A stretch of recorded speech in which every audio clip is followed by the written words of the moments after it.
Hello guys, কেমন আছো? সবাই ভালো আছে আশা করি। আজকে আমরা মাছ পোড়া করলাম সব বন্ধুরা মিলে। তো সেই ভিডিওটাই তোমাদেরকে দেখাবো, কেমন লাগবে তোমরা সবাই অবশ্যই একটু জানিও, দেখতে থাকো। তো মাছটা ফ্রেশ করে নিয়েছি ধুয়ে কেটে। তো এখন মশলা মাখাচ্ছি। মশলার মধ্যে রয়েছে জিরে গুঁড়ো, ধনে গুঁড়ো, লঙ্কা গুঁড়ো, গরম মশলা আর সর্ষের তেল। তো ভালো করে দেখতেই পারছো ভালো করে মশলাটা মাখাচ্ছি। তো এখানে দুটো মাছ ছিল, বড়টা হচ্ছে আমেরিকান রুই আর ছোটটা হচ্ছে তেলাপিয়া মাছ। তো আমরা সব বন্ধুরা মিলে পুকুর থেকে ধরে নিয়ে এসেছিলাম। তো মশলা মাখানোর পরে দেখতে পাচ্ছ সব রেডি করে আগুন ধরিয়ে সিগের উপরে মানে ইসের উপরে দিয়ে দিলাম, তাওয়ার উপরে। তো এখানে সব ফ্রেন্ডরা রয়েছে, সবাই রয়েছে।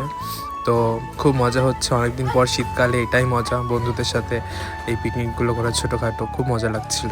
আর রেডি করার পর দেখতে পাচ্ছ সব বসে গেছে খেতে, মানে এক একটা এক এক রকম, মানে সব হাঙর শেষ করে দিচ্ছে সব কিছু। তো খুব এইসব জিনিসই সত্যি কথা মজা লাগে। তো এমন একটা টাইম আসবে সব বন্ধুরা যখন কেউ একসাথে থাকবে না, কিন্তু সবার সাথে কন্ট্যাক্ট থাকবে, এই স্মৃতিগুলো সবসময় থেকে যাবে। তো এইসব জিনিসগুলো একটা টাইমে আমরা সবাই খুব মিস করবো। তো ভিডিওটা কেমন লেগেছে অবশ্যই তোমরা একটু জানিও।